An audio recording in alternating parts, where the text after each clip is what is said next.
Putin के आगे NATO का सरेंडर, नेटो यूक्रेन पर पुतिन की विजय। लगता है पुतिन ने वाकई में एक युद्ध से 32 युद्ध जीत लिए हैं। जी हाँ, 32 देशों से बना नेटो भी रूस से लगभग जंग हार चुका है। यूक्रेन के रक्षा मंत्रालय के खुफिया विभाग ने दावा किया है कि नेटो पर बहुत बड़ी जीत का दावा रूस कभी भी कर सकता है। ऐसे में सवाल उठ रहा है कि नेटो का सक्रिय सदस्य अमेरिका रूस के इस प्लान पर चुप्पी साधे क्यों बैठा है? आखिर ट्रंप चाहते क्या हैं?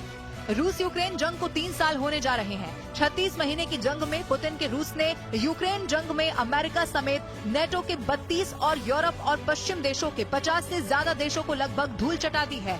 हैरानी की बात तो ये है कि अब यूक्रेन के रक्षा मंत्रालय के अंडर में आने वाले यूक्रेन मुख्य खुफिया निदेशालय ने एक ऐसा दावा कर दिया है जिसने पूरी दुनिया में हड़कंप मचा दिया।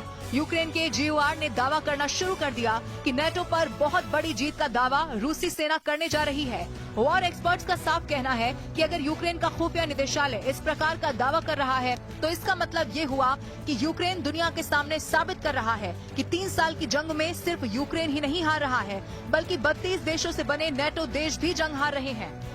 मौजूदा हालात ये हैं कि राष्ट्रपति ट्रंप और पुतिन की दोस्ती को देखकर नेटो और यूक्रेन के टॉप नेता और कमांडर बुरी तरह से घबराए हुए हैं। युद्ध से जुड़े वॉर एक्सपर्ट का साफ कहना है कि कुछ नेटो देश जैसे ब्रिटेन, फ्रांस, जर्मनी, पोलैंड और तीनों बाल्टिक देश लिथुआनिया, एस्टोनिया, लातविया ट्रंप की यूक्रेन युद्ध की नीति को लेकर बुरी तरह से नाराज हैं।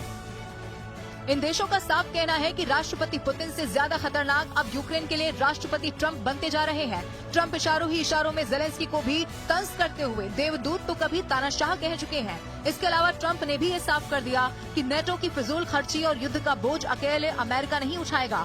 डोनाल्ड ट्रंप ने राष्ट्रपति पुतिन को यूक्रेन युद्ध जितवाना शुरू कर दिया है। यहाँ तक कि रूसी सेना के हाथों नेटो के देशों को भी हार की कगार पर पहुँचा दिया है।